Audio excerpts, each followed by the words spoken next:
You know what I like to do when my wife is at work and I'm at home watching my kids? I like to look at some baseball cards. Shout out to the Mangini collection. I love that show. Probably my favorite show on YouTube. So I've been practicing that for a little while, so I hope it amuses you. But uh, I'm just here. I was watching a Market Movers video. Teapot. These cards might be worthless soon, and yeah, he's right. You're spot on there, Mister Teapot. Um, yeah, it's just it's a supply and demand. It always has been, it always will be, um, and that's just what it is. So that's why it's important to know, what are you doing in this hobby. Are you in this hobby for profit? Are you in this hobby for fun? Are you just coming in so you can try to make a little bit of money and leave? There's a lot of reasons why you could be here. My favorite people are the people that like to collect and respect the hobby. But it takes all types, right? It doesn't hurt my feelings that somebody's in the hobby just because they want to make money. Because a lot of times those guys hustling hard and they're gonna dig up cards and make them available to people that might never see them. Some kid's got an idea that he or she's gonna go out and find a collection, unearth it, grade some cards up and put them on the market. You know how many great cards have hit the market in the last few years since the hobby's boomed? Like, there are one of ones and really rare gems from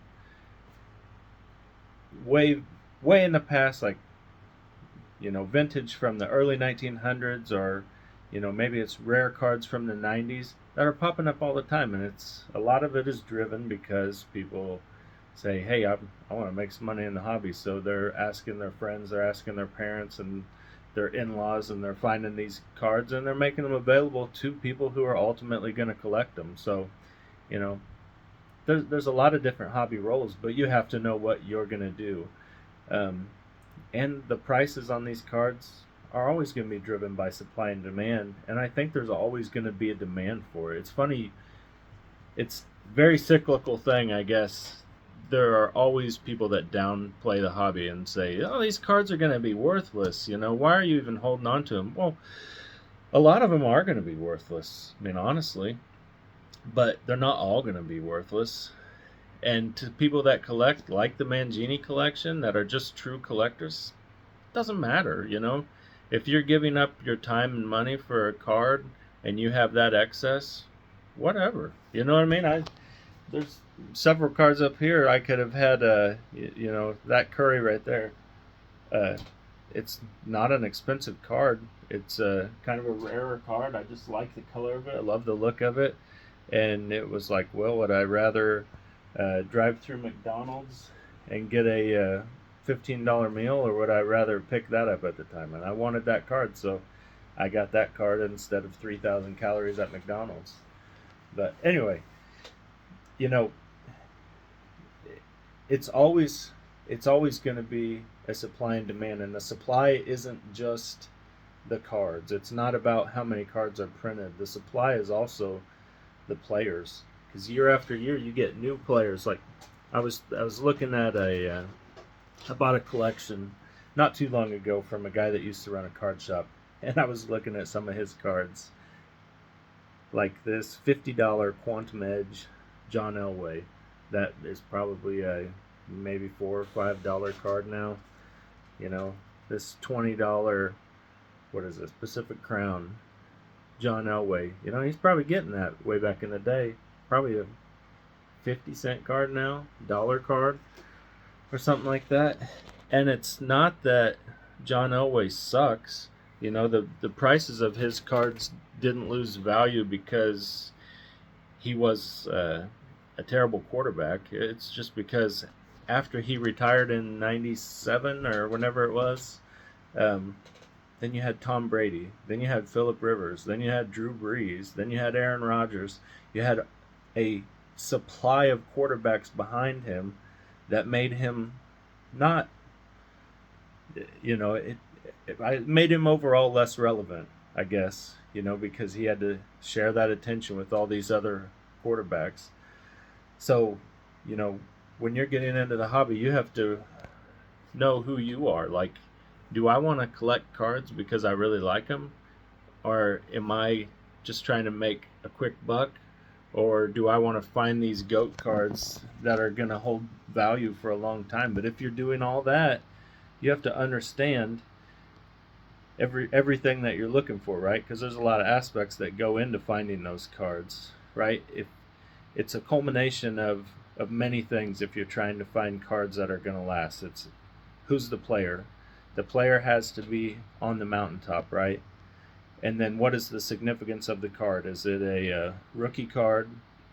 Is it a really low numbered card? Is it an autograph card? And then you have to match that up with, is it a desirable set? There's a lot of Kobe rookie cards. They're not all worth $1,000. Some of them are. Some of them are worth $10 because the set is overprinted, ugly. I mean, eye appeal. Most of this stuff behind me is based on eye appeal. It's just something that I look at and I really like. So, have you added those three factors together? And then you have to know too, like, people who picking up Tom Brady because he's the GOAT, and he probably is. I hated Tom Brady. I really like him now. What if Patrick Mahomes does surpass him? Does that mean that uh, his Bowman Chrome Refractor rookie is going to be viewed just a little bit less than it was before because Patrick is now the GOAT? Patrick won 8 championships by the time he's 38 or something like that. And then what if 10 years later, Arch Manning has been in the league for a little while and he's actually on a trajectory even better than Mahomes? I mean, you don't get guys that are that good that come along that often. But you see what I'm saying. You have to be able to maintain that relevance, and it's hard. I wish I could find the card I was looking for, but I finished a 1971 baseball set not too long ago, and the last card that I bought a single off eBay. I was looking for one in good condition, found it, and it showed up, and instead of just putting it in the sleeve, I was like, I want to know a little bit about this guy, and I'd have to look it up later, but I looked it up, and he had a lifetime batting average of like under 300, right around 300. He led the league in triples. Actually, I think he still has a record for triples in a year or something like that. And he was a multi-year All-Star. And I picked up a very clean 1971 card of his for like, I think it was like $1.50 or something like that. And his rookie card was, I could get it for the price of a cheeseburger. And it was like,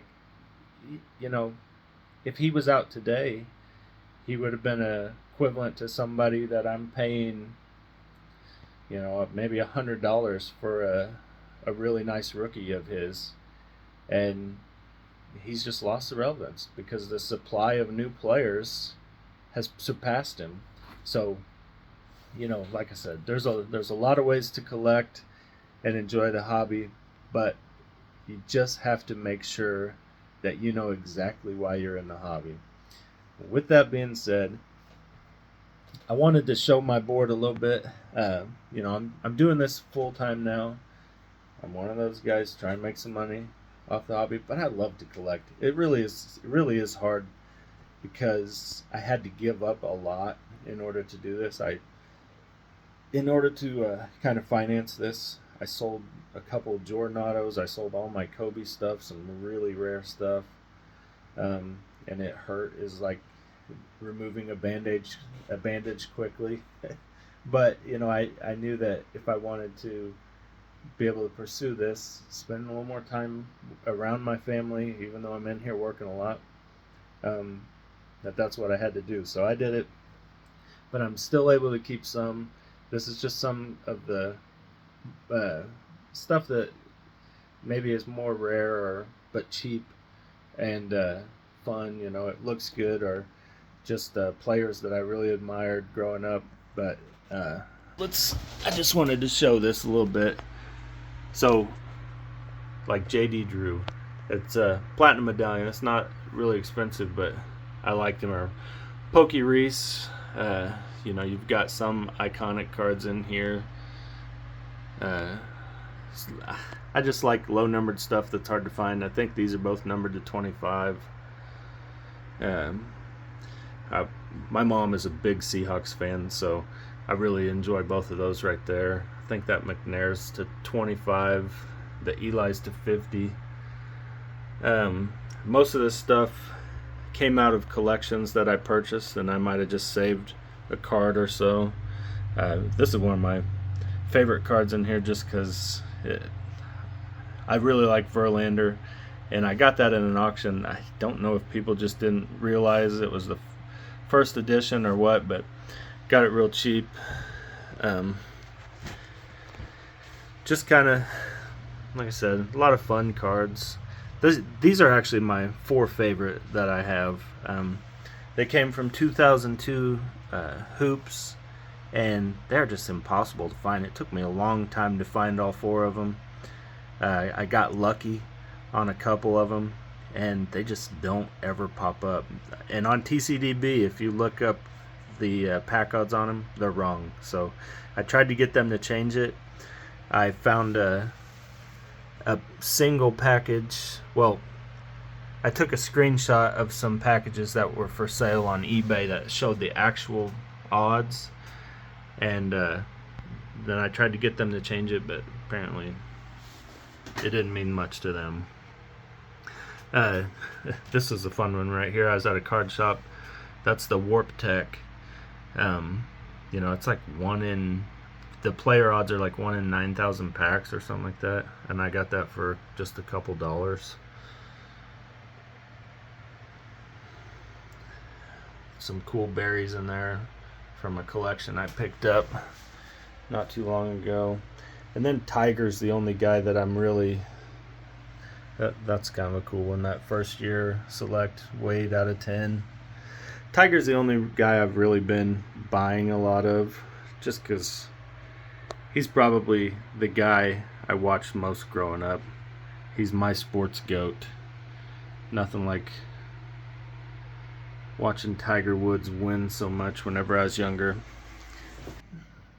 That's it from me. I've got a new PSA order in today. I might go over, make another video and go over all that, but I appreciate you guys checking this out. Stay blessed, and until next time, we'll see you.